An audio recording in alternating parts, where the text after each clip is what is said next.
Hello everyone. Last lecture मध्ये आपण 2-3 problems बघितले होते ह्याच्या स्मॉल सॅम्पलिंग थिअरी मधले. ओके, एक बेसिक पार्ट बघितला होता. तो त्यालाच आपण कंटिन्यू करून काही पुढचे जे प्रॉब्लेम्स आहेत ते आपण सॉल्व्ह करून बघूया. ओके, त्याच्यानंतर नेक्स्ट आपला जो काही टॉपिक असेल तो आपण स्टार्ट करूया. ओके, 13 प्रॉब्लेम्स झाले होते आपले सॉल्व्ह करून. 4th वन बघा आता. For a random samples of 16 values with mean 41.5 inches and the sum of the squares of the deviations from the mean 135 inches, and draw from the normal population 95% confidence, show that the limits of mean of population are 39.9 and 43.1 inches. Okay, तर आपल्याला असा question दिलेला आहे. तर ह्याच्यामध्ये आपल्याला given quantities जे आपण काल बघितले होते की फर्स्ट आपण काय फाइंड करतो की पहिल्यांदा आपण गिव्हन क्वांटिटीज लिहून घेतो. त्याच्यानंतर पुढे आपल्याला जे फॉर्म्युलीज आपल्याला जे काय असेल ते आपल्याला अप्लाय करायचे असतात. So that's why from this question we will find our given quantities in the question. Okay, आता ह्या ठिकाणी आपल्याला काय दिलेलं आहे, n is equal to n किती मिळतो ह्या ठिकाणी, नंबर ऑफ रॅन्डम सॅम्पल्स आपल्याला मिळतात ह्या ठिकाणी 16. ओके, आता मीन किती मिळालेला आहे, मीन आपल्याला मिळतो आहे 41.5 इंचेस. ओके, तर ह्या ठिकाणी आपल्याला एक्स बारची व्हॅल्यू किती मिळाली आहे, तर 41.5 inches. So that's why summation of x i minus x bar to the power 2 किती मिळाली आहे, तर 135. कारण की ह्या ठिकाणी आपल्याला काय दिलेले आहे, sum of the squares of deviations from the mean. Okay, म्हणजेच ह्या ठिकाणी जे आपल्याला पूर्ण वाक्य लक्षात घ्या, sum of the squares of the deviations from the mean, means तुमच्या मीन मधले डेव्हिएशन. ओके, आणि त्याची काय आहे, सम ऑफ स्क्वेअर. ओके, म्हणजेच काय करायचं, तर स्क्वेअर करायचं आणि त्याची काय करायची, टोटल आपल्याला सम करायचे. त्याची व्हॅल्यू किती मिळाली आहे, तर 135 inches. Okay, draw from the normal population 95% confidence दिलेला आपल्याला.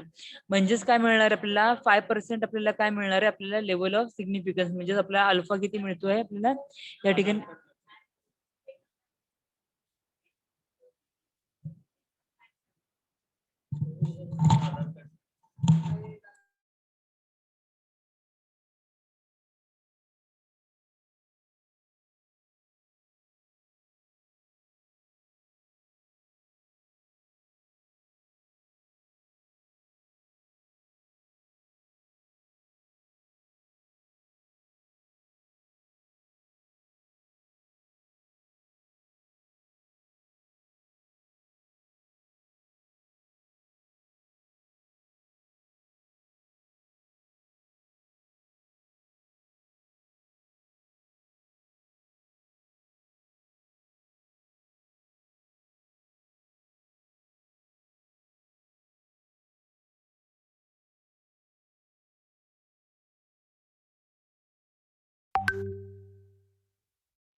ओके, तर त्यामुळे आपल्याला या ठिकाणी sum of the deviations from the mean आपल्याला किती मिळालं आहे, 135 इंचेस मिळालेलं आहे. ओके, आता या ठिकाणी आपण नॉर्मल पॉप्युलेशन बोलतोय. ओके, म्हणजेच काय आपण काय केलेलं आहे की कॉन्फिडन्स आपल्याला पॉप्युलेशन किती मिळालंय, 95 मिळालेलं आहे, राईट ना. म्हणजेच आपल्याला अल्फा किती मिळणार आहे या ठिकाणी, तर 5%. ओके, तर अल्फा किती मिळाला आपल्याला, 5% मिळाला. म्हणजेच काय असणार आहे, 0.05. तर व्ही ची व्हॅल्यू आहे, व्ही म्हणजेच काय असतो आपला DF. DF is equal to काय असतो, n-1. एन ची व्हॅल्यू किती मिळाली होती, तर 16 मायनस 1 इज इक्वल टू 15. म्हणजेच आपल्याला व्ही जो आहे तो आपल्याला किती मिळतोय या ठिकाणी, तर 15 मिळतोय. ओके, तर पुढची जी टर्म आहे, आता आपल्याला ह्या ठिकाणी आपल्याला काय करायचं लागणार आहे, तर आपल्याला the limits of the mean population are x bar minus AC t alpha minus v, sorry t alpha v is less than or equal to mu less than or equal to x bar plus SC t alpha v. Okay, त्याच्यानुसार आपण काय केलेलं आहे, x बारची जी value आहे त्या ठिकाणी आपण ह्या ठिकाणी आपण पुट केली आहे. आपल्याला फाइंड काय करायचंय, शो काय करायचं आपल्याला, show that the limits of mean population are 39.9 and 43.1 inches आहेत आपल्याला शो करायचे, म्हणजे लिमिट्स फाइंड करायचे आपल्याला. कशाचे तर मीन ऑफ पॉप्युलेशन. ओके, पॉप्युलेशन जे मीन आहे, मीन ऑफ पॉप्युलेशन, त्याचं आपल्याला काय करायचं म्हणजे आपल्याला म्यूचे जे लिमिट्स आहेत ते आपल्याला 39.9 आणि मॅक्झिमम लिमिट हे 43.1 आहे हे आपल्याला शो करायचं आहे. ओके, त्याच्यामुळे आपण काय केलंय की ह्या ठिकाणी आपल्याला शो करायचं, so that's Y lower limit घेतली आणि अप्पर लिमिट घेतलेली आहे पॉप्युलेशन मीनची. फॉर्म्युला जो आहे तो सेम घेतलेला आहे. ओके, आता मॅक्झिमम जरी मिनिमम काढायचं असेल त्यावेळेला तुमचा मीन किती असणार आहे, जो आपल्याला ह्या ठिकाणी दिलेला आहे तोच दोन्ही ठिकाणी असणार आहे, मॅक्झिमम साठी पण आणि मिनिमम साठी पण. म्हणजे आपल्या एक्स बारची व्हॅल्यू किती आहे 41.5 minus s upon square root of n. Okay, त्याच्यानंतर काय आहे टी अल्फा, अल्फाची व्हॅल्यू किती मिळाले 0.05 आणि 15. Okay, same less than equal to mu less than equal to 41.5 plus s upon square root of n into t alpha v. Okay, आता ह्या ठिकाणी S ची व्हॅल्यू किती मिळते, एस ची व्हॅल्यू आपल्याला फाइंड करावं लागणार आहे. एस ची व्हॅल्यू कशी फाइंड करणार तर square root of summation of x i minus x bar to the power 2 divided by N minus 1 is equal to, आपल्याला ह्या ठिकाणी आता ही जी टर्म आहे summation of x i minus x bar to the power 2 ही आपल्याला given मध्येच दिलेली आहे. काय दिलेली होती, sum of squares of the deviation from the mean is equal to 135 दिलेलं आहे. So that's why summation of x i minus x bar to the power 2 is equal to 135 आपल्याला ह्या ठिकाणी मिळालेली आहे. ती जी व्हॅल्यू 135 आहे ती आपण ऍज इट इज ह्या ठिकाणी पुट करून घेऊया. So that's why 135 divided by n ची व्हॅल्यू किती आहे 16, 16 minus 1 is equal to 15. Okay, find करून घ्या, स्क्वेअर रूट ऑफ एन 9 मिळालं is equal to how much 3. So that's why s ची व्हॅल्यू किती मिळाली आपल्याला 3 मिळाली. आता लिमिट्स किती मिळत आहेत बघून घ्या. Limits are 41.5 minus 3 upon square root of 16. Okay, जो आपल्याला ही इथपर्यंत आपण फाइंड केलं होतं, माझ्या कर्सर कडे लक्ष द्या, इथपर्यंत आपण फाइंड करून झालं होतं. आता ह्या ठिकाणी आपण फक्त एस ची व्हॅल्यू फर्स्ट फाइंड करून घेतलेली आहे. ओके, एस ची व्हॅल्यू आहे ती दोन्ही ठिकाणी आपल्याला ऍज इट इज पुट करून घ्यायची आहे. ओके, पुढे काय मिळालं, पुट केल्यानंतर 3 upon square root of 16 into 2.13 less than equal to mu less than equal to 41.5 plus 3 upon square root of 16 into 2.13. Okay, तर ह्या ठिकाणी आपल्याला ह्या सर्व व्हॅल्यूज मिळाल्या. नंतर कॅल्क्युलेशन करून घ्या. आता कोणताही आपल्याला व्हेरिएबल नाहीये, सर्व आपल्याला या ठिकाणी कॉन्स्टंट्स मिळालेले आहेत. सो दॅट्स वाय जे कॉन्स्टंट्स आहेत ते आपण फाइंड पहिल्यांदा काय करून घ्या, यांचं स्क्वेअर डिफरंट मल्टिप्लिकेशन करून घ्या, डिवाइड बाय 4 होईल. या ठिकाणी जो काही कॉन्स्टंट असेल तो आपल्याला 41.5 मधून डिडक्ट करायचा आणि ह्या ठिकाणी 41.5 मध्ये ऍड करायचं. ओके, त्यानंतर आपल्याला आन्सर ह्या ठिकाणी किती मिळालं 39.9 आणि ह्या ठिकाणी आन्सर मिळालं 43.1 हे आपल्याला ह्या ठिकाणी मिळालेलं. ह्या ठिकाणी टायपिंग मिस्टेक आहे, 4.31 दिलेले आहे पण नाही 43.1 आपल्याला ह्या ठिकाणी आन्सर आलेले आहे.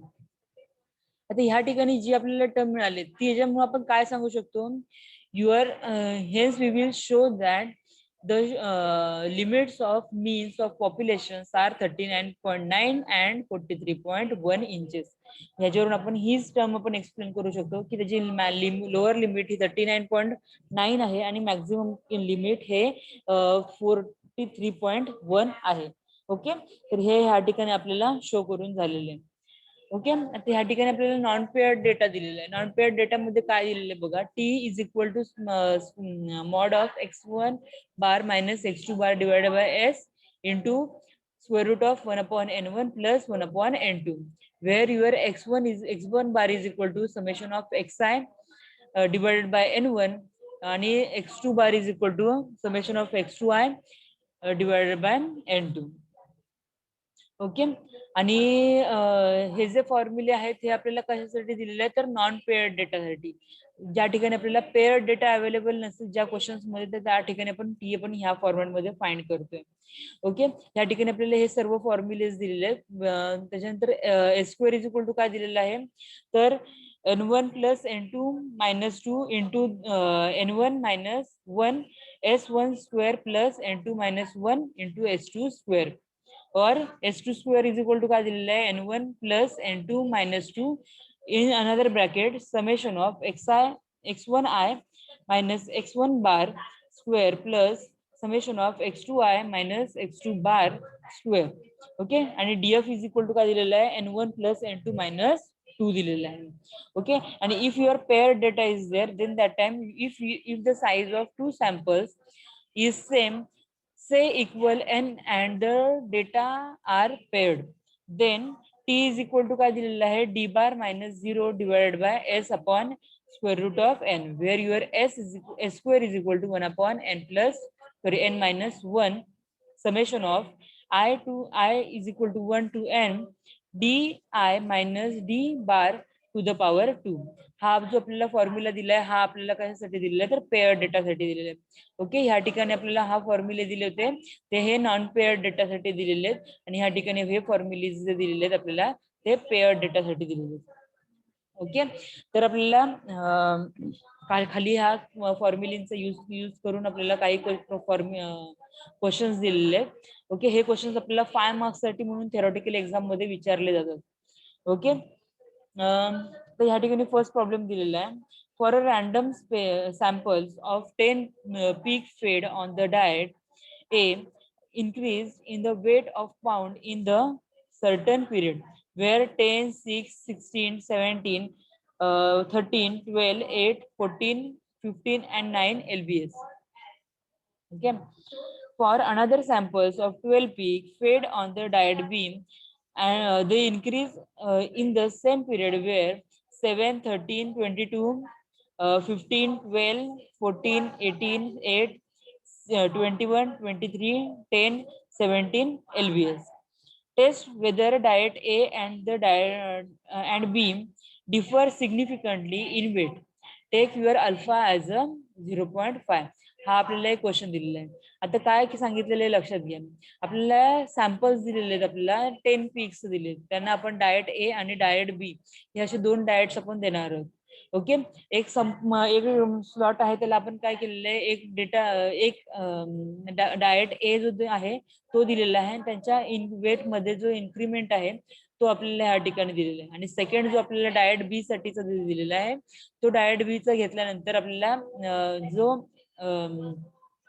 इन्क्रीज इन वेट आहे त्याचा आपल्याला काय दिलेलं आहे इन्क्रीमेंट आपल्याला दिलेलं आहे. आणि आपल्याला क्वेश्चन विचारलेला आहे test whether diet A and B are differ. A आणि बी हे डिफरंट होत आहेत का, आणि जे दोन्ही डिफरंट आहेत का म्हणजे सिग्निफिकंटली वेट वाढण्यासाठी वगैरे. आणि take your alpha as a 0.05 म्हणजेच आपल्याला अल्फा काय दिलेला आहे 5% दिलेला आहे. ओके, आता first we have to find what your x bar x1 bar. x1 bar is equal to काय असणार आहे summation of x1i divided by n1. Okay, first आपल्याला जे व्हॅल्यूज दिलेल्या आहेत त्यांची ऍडिशन करून घ्या divided by total number of your samples. Okay, ह्या ठिकाणी 10 आहे, सो दॅट्स आपण काय केलंय तर हे सर्वांची ऍडिशन किती मिळाली आपल्याला तर 120 मिळाली. 120 divided by total number of samples किती होते तर 10 होते, so that's why 120 divided by 10 is equal to 12. Okay, then x2 bar is equal to काय मिळालंय summation of x2i divided by n2 is equal to 180 divided by 12 मिळाले, कारण की ह्या ठिकाणी आपल्याला 12 सॅम्पल्स दिले. ह्या ठिकाणी टायपिंग मिस्टेक आहे, ह्या ठिकाणी 1 हा आपल्याला असला पाहिजे होता. ओके, तर आपल्याला टोटल सॅम्पल्स किती आहेत तर 12 पीक्स आहेत. हे आपल्याला ह्या ठिकाणी आपल्याला 12 ऑब्झर्वेशन दिलेले. ह्यांची ऍडिशन करा आणि ह्यांची ऍडिशन केल्यानंतर डिवाइडेड बाय आपण काय करायचंय तर 12 करायचं. आन्सर किती ह्या ठिकाणी मिळणार आहे तर 15 ह्या ठिकाणी आपल्याला आन्सर मिळाले. म्हणजेच आपल्याला x1 बार मिळाला आणि x2 बार सुद्धा मिळाला, 12 आणि 15 रिस्पेक्टिव्हली. आणि त्याच्यानंतर आपल्याला फाइंड करायचं आहे S is equal to formula काय आहे square root of summation of x1i minus x1 bar square plus x2 summation of x2i minus x2 bar square divided by n1 n1 plus n2 minus 2.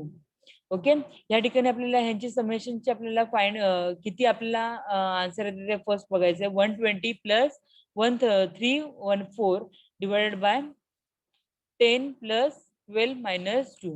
Okay, ह्या सर्व terms आपण ह्या खाली टेबलमध्ये केलेल्या आहेत, त्याच्यामुळे हा टेबल आपण पुढचा हा जो टर्म आहे तो नंतर आपण फाइंड करूया.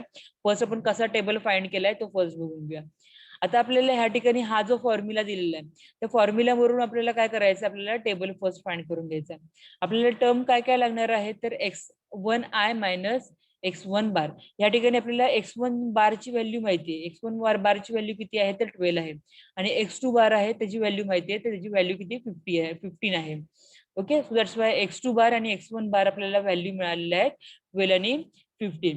आता आपल्याला फर्स्ट पॉईंट काय करायचंय, प्रत्येक इच अँड एव्हरी ऑब्झर्वेशन मधून आपल्याला काय करायचे, आपल्याला जे आपले मीन मिळालेले आहेत ते काय करायचे, डिडक्ट करायचे, त्यांचा स्क्वेअर करायचा आहे आणि नंतर त्यांची काय करायची, ऍडिशन करायची. ही आपली असणार आहे procedure.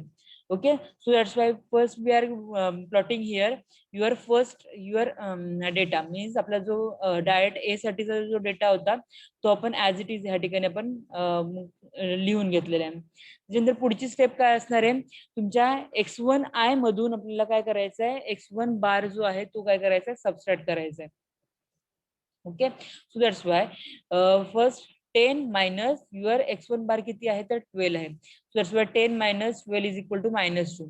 6 minus -12 is equal to -6. यानुसार आपल्याला काय करायचं, हा जो संपूर्ण टेबल आहे तो फर्स्ट फाइंड करून घ्यायचा. हा टेबल फाइंड करून झाल्यानंतर पुढची स्टेप काय असणार आहे, first we have to find their squares. So that's why ह्याची जी व्हॅल्यू आहे त्याचा आपण स्क्वेअर्स ह्या टेबलमध्ये फाइंड करून घेणार आहोत. 2 चा स्क्वेअर किती आहे 4, 6 चा स्क्वेअर किती आहे 36.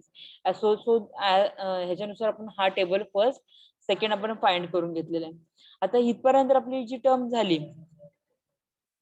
आता ही टर्म झाल्यानंतर आपल्याला पुढे काय करणार आहे, तर x2i आपल्याला फाइंड करून घ्यायचा आहे. सो म्हणजेच आपल्याला जो सेकंड जो आपल्याला जो हा ब्रॅकेट आहे तो फर्स्ट नेक्स्ट आपण फाइंड करून घेणार आहोत. x2 च्या ज्या व्हॅल्यू आहेत त्या आपण ऍज इट इज लिहून घेतल्या. त्याच्यानंतर x2i मायनस x2 बार फाइंड करून घ्यायचं. सेम आपल्याला काय करायचं, 7 मायनस x2 बार किती आहे, तर 15. 7 मायनस 15 इज इक्वल टू -8. ह्याच्यानुसार आपण हा जो सेकंड टेबल आहे तो फाइंड करून घेतला. ओके, ह्या टेबल नंतर आपण काय केलेलं आहे, तर दोन्ही ज्या व्हॅल्यूज आहेत त्या आपण फाइंड करून झाल्यानंतर पुढची टर्म आपली असणार आहे तर स्क्वेअर्स फाइंड करून घ्यायचे. ओके, आणि n1 n2 च्या व्हॅल्यू आपल्याला ऑलरेडी माहिती आहेत. n1 ची व्हॅल्यू आहे 10 आणि n2 ची व्हॅल्यू आहे 12. सो दॅट्स वाय बाकीच्या व्हॅल्यू आपण ऍज इट इज आपण ह्या ठिकाणी पुट करू शकतो. त्याच्यानंतर हा जो टेबल आहे त्याची आपल्याला काय करायचे, फायनली समेशन, आणि आपल्याला जो लास्ट टेबल मिळाला आहे त्याची सुद्धा आपल्याला काय करायचे, समेशन करायचे. सर्वांची ऍडिशन करून झाल्यानंतर आपल्याला ह्या ठिकाणी आन्सर्स किती मिळाले, तर फर्स्ट जो आपला जो टेबल होता ह्या टेबलची कर्सरकडे लक्ष द्या. हा जो टेबल आहे ह्या टेबलची आपल्याला ऍडिशन किती मिळाली, समेशन, तर 120 ही आपल्याला समेशन मिळाली. आणि नंतर सेकंड टेबल आहे त्याची आपल्याला समेशन किती मिळाली आहे, तर 314 मिळालेली आहे. त्या व्हॅल्यू आपण ह्या ठिकाणी फॉर्म्युल्यामध्ये जस्ट पुट केल्या आणि पुट केल्यानंतर कॉन्स्टंट फाइंड केला. कॉन्स्टंट या ठिकाणी किती मिळतोय, तर 4.65. ओके, आता 4.65 हा आपल्याला जे आन्सर मिळाले त्याच्यानुसार आपण काय फाइंड करतोय, तर टी कॅल फाइंड करतोय. तर टी कॅलचा फॉर्म्युला काय आहे, तर हा जो संपूर्ण डेटा आहे तो हा पण डेटा कोणत्या फॉर्मॅटमध्ये आहे, तर नॉन पेअर्ड डेटाच्या फॉर्मॅटमध्ये आहे. तर नॉन पेअर्ड डेटा असेल तर तो फॉर्म्युला टी कॅलचा काय असणार आहे, तर T cal is equal to काय असणार आहे, mod of x1 bar minus x2 bar divided by s square root of 1 upon n1 plus 1 upon n2. This is formula for your non-paired data. Okay, so that's Y तोच formula आपण ह्या ठिकाणी put करून घेतला. आणि त्याच्यानंतर आपण काय केलंय, की ज्या कॉन्स्टंट्स आहेत जे आपल्याला आता ह्या ठिकाणी सर्व गिव्हन क्वांटिटीज मिळालेल्या आहेत त्या गिव्हन क्वांटिटी जस्ट आपल्या फॉर्म्युल्यामध्ये पुट करा. आणि पुट करून झाल्यानंतर आपण फर्स्ट जो काय तो कॉन्स्टंट आपण फाइंड करून घेणार आहोत. तर या ठिकाणी टी कॅलची व्हॅल्यू किती मिळाली, 1.6 मिळाली आहे. तर व्ही ची व्हॅल्यू कशी फाइंड करतो, व्ही इज इक्वल टू काय होणार आहे, तर n1 plus n2 minus 2 is equal to how much, 20. Okay, so that's why T 0.05 आणि 20 इज इक्वल टू किती मिळणार आहे, तर ह्या ठिकाणी 2.09 ही व्हॅल्यू आपल्याला ह्या ठिकाणी मिळालेली आहे. So that's why as T cal is less than t 0.05 we accept h1 sorry h0. and that is the difference between the sample is the significant. Okay, आता लक्षात घ्या, आपण नेहमी आतापर्यंत जे हायपोथेसिस बघितलं त्याच्यामध्ये आपण काय म्हणतो, तर जर तुमची TKL ची व्हॅल्यू ही लेस दॅन तुमचा टी अल्फा आणि व्ही ची व्हॅल्यू पेक्षा जर लेस असेल, TKL ची व्हॅल्यू ही टी अल्फा आणि व्ही च्या व्हॅल्यूच्या जर लेस असेल, then and then that time we are accepting your H0, आणि अदरवाईज आपण काय करतो, तर H0 हा रिजेक्ट करतो आणि H1 हा ऍक्सेप्ट करतो. सो दॅट्स वाय ह्या ठिकाणी आपल्याला TKL ची व्हॅल्यू ही लेसच आहे टी 0.05 पेक्षा. सो दॅट्स वाय आपण ह्या ठिकाणी काय केलेलं आहे, तर H0 हा काय केला आहे, ऍक्सेप्ट केलेलं आहे. ओके, तर हे जे ह्या फॉर्म्युल्यानुसार आपल्याला हे जे काही क्वेश्चन्स आहेत ते ह्या फॉर्मॅट मध्ये आपल्याला फाइंड करायचे असतात. ओके, तर ह्या ठिकाणी आपल्याला फर्स्ट आपली जी स्टेप आहे ती कंपल्सरी लक्षात घ्यायची की आपल्याला जो डेटा आहे तो पेड फॉर्मॅट मध्ये आहे की नॉन पेड फॉर्मॅट मध्ये आहे, ते आपण फर्स्ट फाइंड करून घ्यायचंय. आणि त्याच्यानुसार आपण काय करायचंय की पुढचा जो क्वेश्चन आहे तो आपल्याला कसा फाइंड करायचा आहे तो फर्स्ट बघून घ्यायचा आहे. ओके, एक लास्ट म्हणून आपण ह्या ठिकाणी एक क्वेश्चन बघूया आणि त्याच्यानंतर आपण हा टॉपिक एंड करूया. ओके, काय दिलेलं आहे बघा, the yields of two types, type 17 and type 51 of the grains in pound per acres in the 6 replications are given below. What comments would you make on the difference in the mean yield? Okay, तर replication दिलेलं आहे 1 2 3 4 5 6 हे आपल्याला replications दिलेले आहेत आणि आपल्याला काय दिलेले आहे, तर yield in the pound type 17 आणि टाइप 15 चे आपल्याला यील्ड दिलेले आहेत. आता ह्या ठिकाणी जो रिप्लिकेशन 1 आहे त्याच्यासाठी आपल्याला व्हॅल्यू किती मिळाली आहे, फॉर टाइप 17 20.50 आणि फॉर युअर टाइप 51 साठी व्हॅल्यू मिळाली आहे 24.86. ओके, सो अशा ह्या आपल्याला 6 चे 6 व्हॅल्यूज मिळालेल्या आहेत. त्याच्यानुसार आपल्याला काय करायचं आहे, first we have to calculate the mean and the standard deviation of differences in the fields of two types of grain. Okay, आता रिप्लिकेशन आणि तुमचे जे गिवन डेटा आहे यील्ड्सचे ते आपण ऍज इट इज लिहून घेतले. त्याच्यानंतर पुढे काय करायला लागणार आहे, तर डिफरन्स फाइंड करून घ्यायचा आहे. Okay, so that's why difference is equal to आपण काय केलेलं आहे, तर ह्या दोघांमधला डिफरन्स आपण फाइंड करून घेतला. तर ह्या ठिकाणी आपल्याला काय मिळालं आहे, ह्या ठिकाणी आपल्याला टाइप 51 मायनस टाइप 17 केल्यानंतर आपल्याला काय मिळतंय, तर फर्स्ट आपल्याला किती मिळालंय 4.36, नंतर आपल्याला 1.79 अप टू मायनस 1.79 ह्या व्हॅल्यूज आपल्याला ह्या ठिकाणी मिळाल्या आहेत. ओके, त्याच्यानंतर डेव्हिएशन फ्रॉम द मीन. आता deviation from the mean find करत असताना काय करणार आहोत, तर D minus D bar. So that's why D bar ची व्हॅल्यू आपण काय फाइंड केली, ह्या ठिकाणी D bar is equal to summation of D divided by N. So that's why 9.86 ह्यांची सगळ्यांची समेशन divided by number of your replications.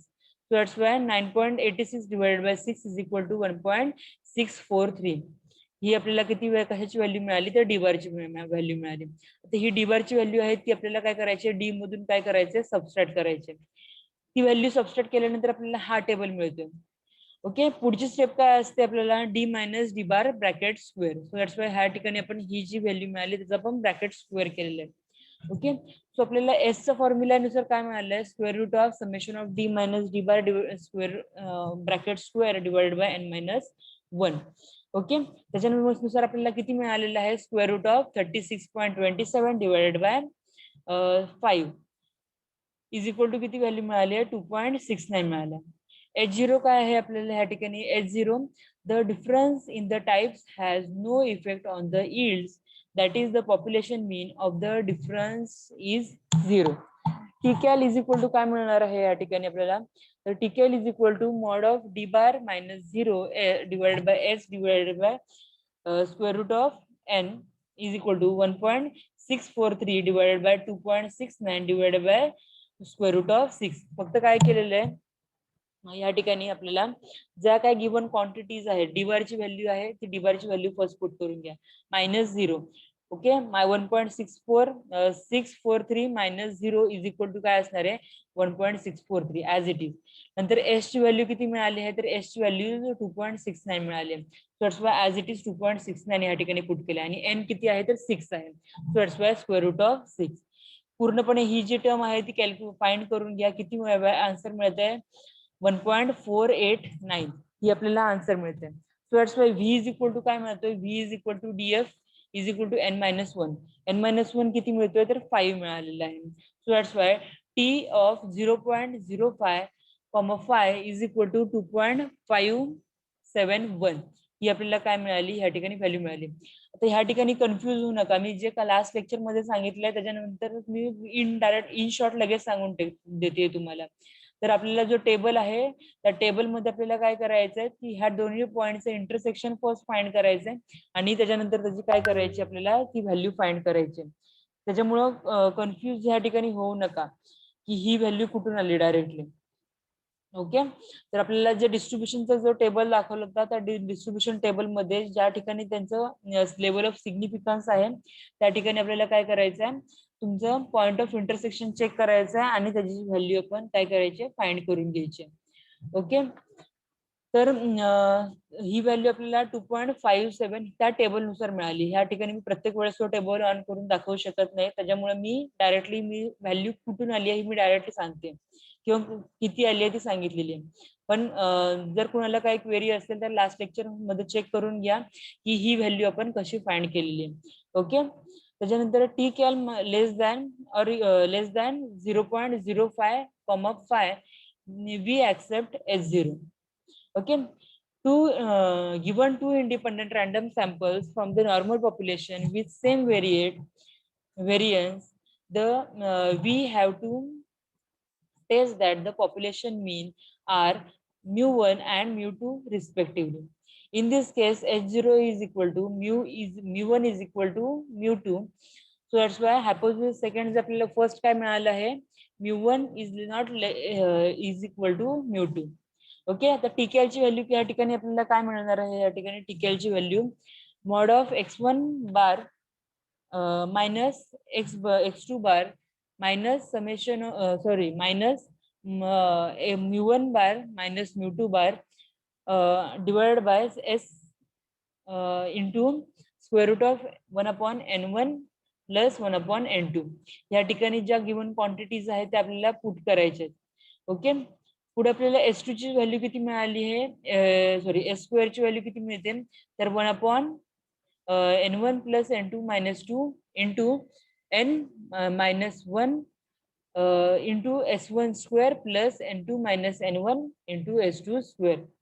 Okay या ठिकाणी आपल्याला ज्या व्हॅल्यूज आहेत त्या व्हॅल्यू पुट करून घ्या आणि त्याच्यानंतर काय करायचं आपल्याला की 1/n1 plus n2 minus 2 into summation of x1 I minus x1 bar square plus summation of x2 I minus x2 bar bracket square and your v is equal to किती मिळणार आहे या ठिकाणी आपल्याला n1 plus n2 upon minus 2.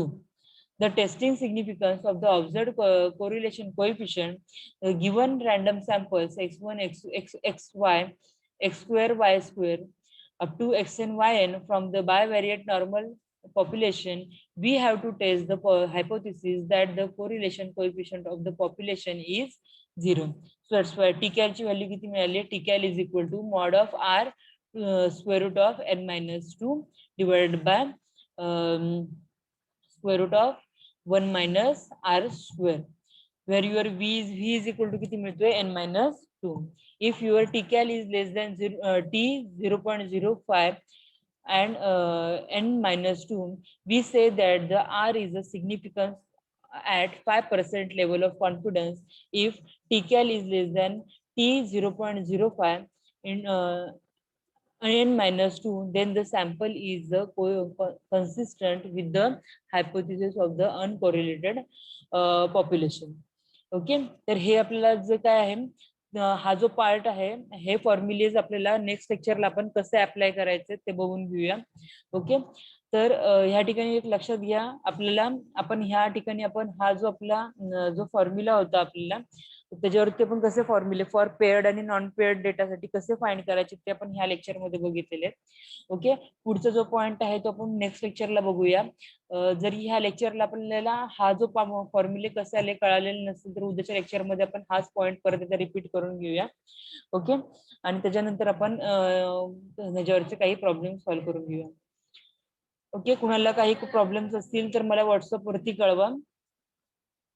Okay, thank you.